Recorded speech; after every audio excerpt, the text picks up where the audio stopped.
And as you can see, as we go toward the red end of the spectrum, it gets really low down here. This is the sensitivity curve. This is 100%. This would be 0. So it's really way down in the noise. And as you get toward the blue and the violet, it gets very noisy. So you really don't see, at low light levels, much of anything in the blue or the red. You may see a little bit in the green. But film, of course, has a very different sensitivity. So now we come to the astronauts. Each astronaut was outfitted, we were told, with a gold visor designed to protect them from ultraviolet light, like a sunscreen or Polaroid sunglasses or whatever. That's another NASA lie. I can prove it. Watch.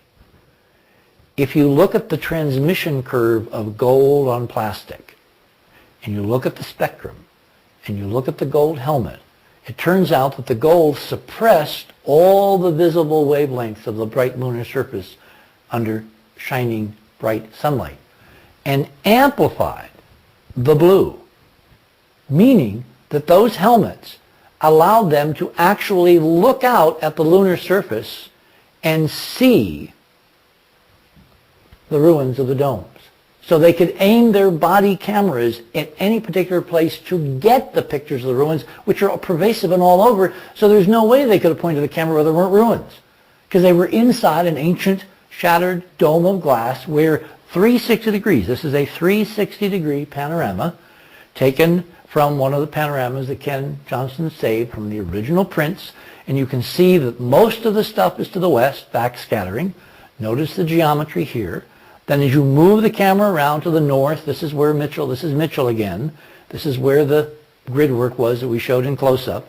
Then you look toward the sun over here and toward the south.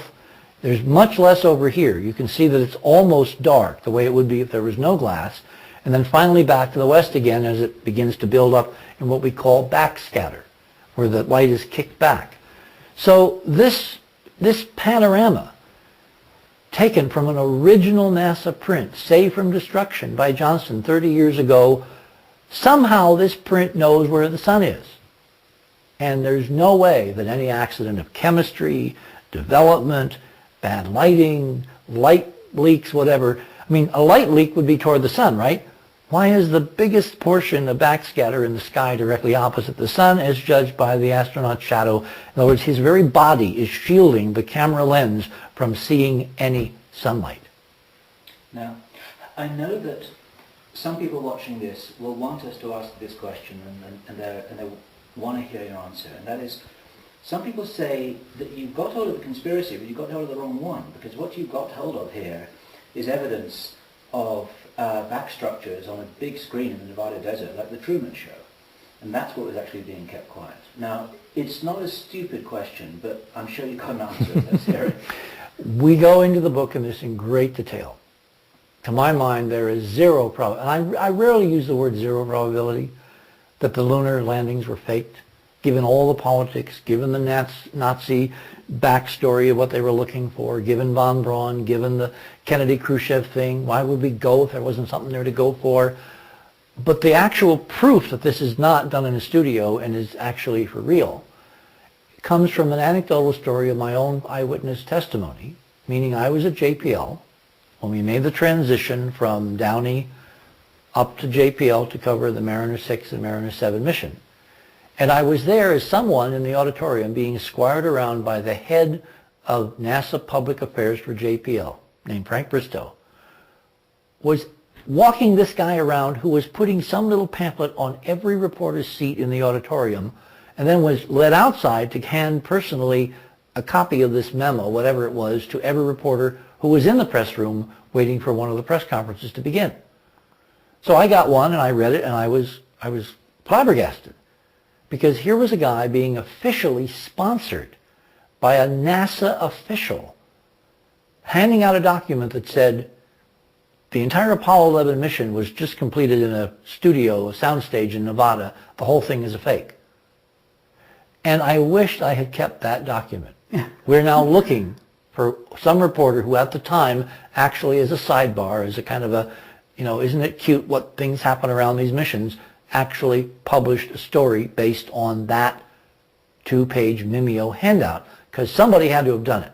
possibly at the Pasadena Star News, which is one place we're looking, possibly even in the New York Times. I haven't looked. I haven't had time to look.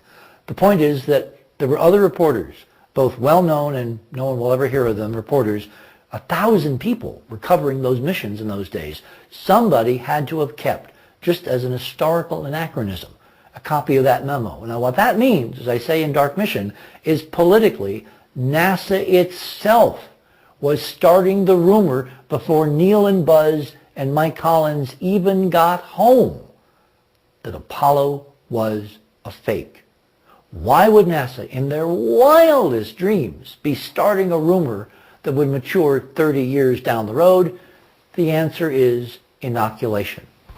The answer is that if it ever came out that there was real stuff there that they were hiding, they could divert the conspiracy crowd to the fake conspiracy that we never went to the moon by planting the seeds, by planting the meme in the culture generations before, which would then bear fruit, which it did on Fox Television. Gosh, Fox Television, that's interesting.